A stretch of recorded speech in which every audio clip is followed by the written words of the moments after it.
جی ہم تو یہ سمجھ رہے تھے کہ افریقہ میں لوگوں کو تعلیم کے مواقع میسر نہیں اور وہ 21ویں صدی کے رموز کو سمجھنے سے قاصر ہیں، لہذا ان کے حکمران ان پر جیسے بھی چاہیں حکومت کر لیں، ان کو کوئی چیلنج کرنے والا نہیں۔ لیکن اپنے وطن عزیز پاکستان کو دیکھتے ہیں تو ہمیں لگتا ہے کہ ہم شاید افریقہ سے بھی کوئی 2 ہاتھ پیچھے ہیں۔ چالاکی میں ہمارے حکمران افریقن حکمرانوں سے کوئی 4 ہاتھ آگے ہیں۔ اب مولانا طارق جمیل صاحب کی کمی رہ گئی تھی کہ سیاست کے میدان میں وہ کود پڑیں اور لوگوں کو بتائیں کہ اللہ کو کیا جواب دو گے کہ عمران خان صاحب کو ووٹ دیا یا نہیں دیا۔ پھر عمران خان صاحب کے حمایتی کئی ایسے میڈیا میں موجود ہیں جو کہہ رہے ہیں کہ مولانا طارق جمیل صاحب اور عمران خان صاحب کی تصویر کو لگا کے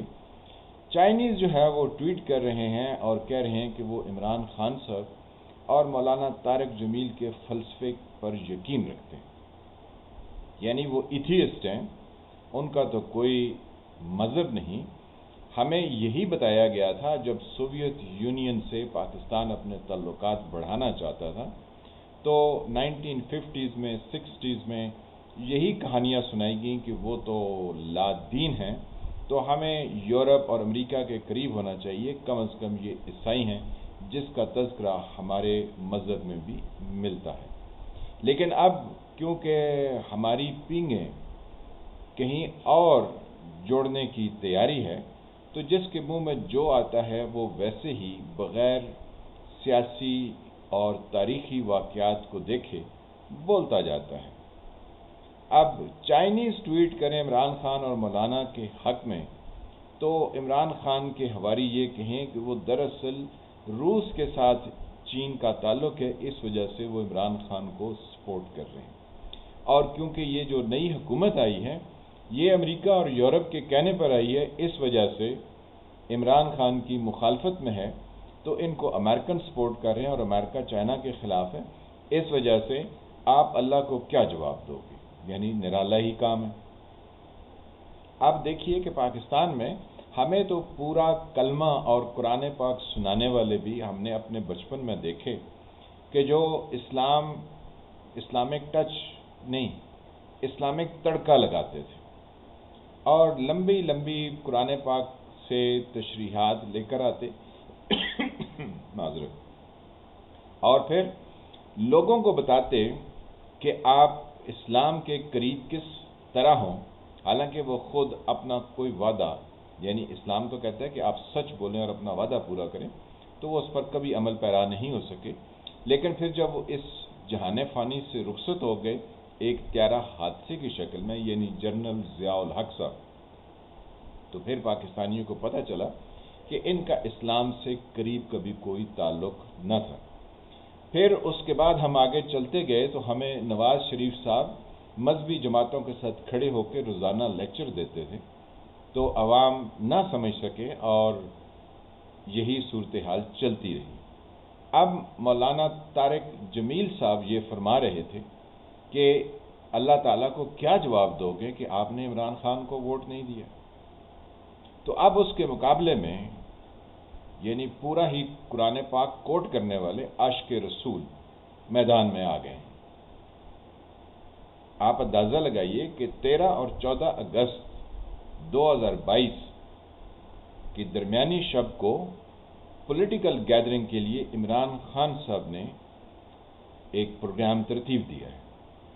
کیونکہ ویسے تو ان کو اندازہ ہو گیا کہ لوگ ان کے ساتھ اب پیچھے ہٹ رہے ہیں جب سے الیکشن کمیشن آف پاکستان نے ان کے تمام فنڈنگ کے بارے میں انکشافات کیے ہیں۔ تو اب 14 اگست یعنی 13 اور 14 اگست کی جو درمیانی رات ہوتی ہے تو رات 12 بجے فائر ورکس بھی ہوتے ہیں، چراغاں بھی ہوتا ہے، اور میجورٹی لوگ بڑے شہروں میں تو سڑکوں پر نکلتے ہیں۔ تو عمران خان صاحب کو کسی عقل کل نے مشورہ دیا، وہ اعظم سواتی بھی ہو سکتے ہیں، وہ فواد چودھری بھی ہو سکتے ہیں، وہ ان کے ہونہار وہ کیا ہیں کے پی کے سے مراد سعید صاحب بھی ہو سکتے ہیں، اور بھی عمران خان صاحب کے پاس بہت سارے افلاطون ہیں۔ تو تو انہوں نے کہا کہ آپ یہ جو گیدرنگ لوگوں کی ہوگی تو اس میں بس چند پی ٹی آئی کے جھنڈوں والے گھسیڑ دیجئے اور لوگوں کو بتائیے کہ آپ کی کتنی مقبولیت ہے، حالانکہ اب other way round Imran Khan کے لیے کام چل رہا ہے۔ تو T L P Tehreek Labbaik Pakistan نے یہ کہا کہ ہم نے تو ایک مہینہ پہلے رانا ثناء اللہ سے یہ کہا تھا کہ ہمیں اسلام آباد میں 13 اور 14 کے درمیانی شب کو جلسے کی اجازت دیں، تو ہمیں تو دی نہیں گئی ہے، تو پی ٹی آئی کو کیوں دی گئی؟ اب اس کو چیلنج کرنے کے لیے، یہ چیلنج سے مراد آپ چیلنج نہ سمجھیے، یہ چیزوں کو نلیفائی کو کیا کہیں گی اردو میں، کہ کسی ایک چیز کے امپیکٹ کو برابر کرنے کے لیے یا اس کو ختم کرنے کے لیے ایک اور امپیکٹ کریٹ کیا جائے، تو وہ طریقے لبیک پاکستان اب اسی شہر میں یعنی اسلام آباد میں پی ٹی آئی کے ساتھ مقابلے میں ایک جلسہ کرے گی، اور جلسے کی جو نوعیت ہے اور جو اس کا پلان ہے وہ بھی اسی طرح کا ہے جیسا کہ عمران خان صاحب نے ظاہر کیا۔ اب ٹی ایل پی یہ پلان کر رہی ہے کہ عمران خان صاحب نے جدھر بھی جلسہ کرنا ہے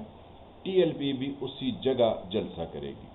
اب عمران خان صاحب کہہ رہے ہیں کہ فیض آباد کے ساتھ جو پریڈ گراؤنڈ ہے اس میں ان کو اجازت دی جائے،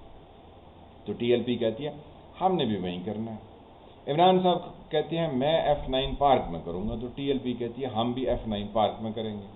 وہ کہتے ہیں نہیں میں راولپنڈی میں لیاقت باغ میں کروں گا، تو ٹی ایل پی کہتی ہے یہ تو ہمارا گڑھ ہے، ہم تو یہاں کریں گے۔ اب جب مسخروں کے ہاتھ چیزیں لگی ہوئی ہوں اور کسی کے اندر سمجھداری کا فقدان ہو تو وہی نتیجہ ہوتا ہے جو اس وقت ہمارے ملک میں چل رہا ہے۔ یہاں قومی تہوار کو گرد آلود کیا جا رہا ہے، جو سب پاکستانیوں کا دن ہے اس کو پولیٹیسائز کر کے ایک یا دوسری جماعت کے حق میں یا اس کی مخالفت میں دکھانے کی کوشش کی جا رہی ہے۔ یوں ملک کے اندر انتشار کی فضا کو ہوا دی جا رہی ہے۔ آپ جب اللہ تعالیٰ مولانا طارق جمیل صاحب جو فرماتے ہیں کہ کیا جواب دو گے، تو اب ٹی ایل پی والے کہیں گے ہم تو عاشق رسول ہیں، تو آپ اللہ کو کیا جواب دو گے؟ اب بیچارہ جو ہماری طرح کا ایک عام مسلمان ہے وہ اس کا ایمان خطرے میں ہے کہ اب وہ کس طرف جائے، لہذا ان کے لیے بھی ایک تھوڑی سی توجیہ موجود ہے، یا ان کے لیے بھی ایک تھوڑا سا ایکسکیوز موجود ہے اگر وہ اس پر غور کریں کہ اللہ تعالیٰ پہلے تو پوچھے گا نہیں کہ عمران خان کو ووٹ دیا یا نہیں، اور اللہ تعالیٰ یہ بھی نہیں کہے گا کہ آپ جو ہے وہ طارق جمیل کو سن کر بھی آپ نے عمران کو ووٹ نہیں دیا، تو ویسے بھی کوشچن نہیں ہوگا کہ عمران خان صاحب نے اپنی تمام عمر کہاں گزاری اور انہوں نے کتنے کارنامے انجام دیے، اس پر بھی آپ سے تو سوال نہیں ہوگا، کیونکہ ہر انسان اپنے اعمال کا خود ذمہ دار ہے، کسی دوسرے سے پوچھا نہیں جائے گا۔ جو طریقے لبیک والے ہیں وہ بھلے کہتے رہیں کہ ہم عاشق رسول ہیں، لیکن رسول اکرم صلی اللہ علیہ وآلہ وسلم وہ تو یہ فرما گئے کہ اگر آپ کے کسی عمل سے کسی دوسرے مسلمان کو تکلیف پہنچے تو آپ اسلام کی تعلیمات سے واقفیت ہی نہیں رکھتے۔ اگر آپ کے کردار سے یا آپ کے کام سے دوسرے لوگوں کو تکلیف ہو تو آپ کو سوچنا چاہیے کہ آپ کا عمل ایسا کیوں ہے جس سے دوسروں کو تکلیف ہو رہی۔ اس کے علاوہ اسلام کی تعلیمات یہ بھی ہیں کہ آپ لوگوں کے رستے بلاک نہ کریں بلکہ رستوں کو کھلا رکھیں اور ان کو صاف رکھیں۔ تو جب آپ جلسے کرتے ہیں تو رستے بھی بند کرتے ہیں اور ان پر گند بھی پھیلاتے ہیں، تو اللہ تعالیٰ ان بنیادی چیزوں کے بارے میں تو نہیں پوچھے گا۔ مولانا صاحب کے کہنے کے مطابق عمران خان کو ووٹ دیا یا نہیں پوچھے گا، تو آپ خود ہی اندازہ لگا لیں کہ ہم افریقہ سے کتنے پیچھے ہیں اور ہمارے حکمران افریقن حکمرانوں سے کتنے آگے ہیں۔ لیکن آپ اگر افریقہ کی ڈیولپمنٹ کو دیکھیں تو وہ پاکستان سے آگے نکل گئی ہے، چاہے وہ مگادیشو ہی کیوں نہ ہو، چاہے وہ نیروبی ہی کیوں نہ ہو، کیونکہ یہ وہ علاقے تھے جہاں کچھ نہیں تھا، اور اسلام آباد، کراچی، لاہور تو بہت بڑے اچھے شہر ہوا کرتے تھے آج سے کچھ 10-20 سال پہلے،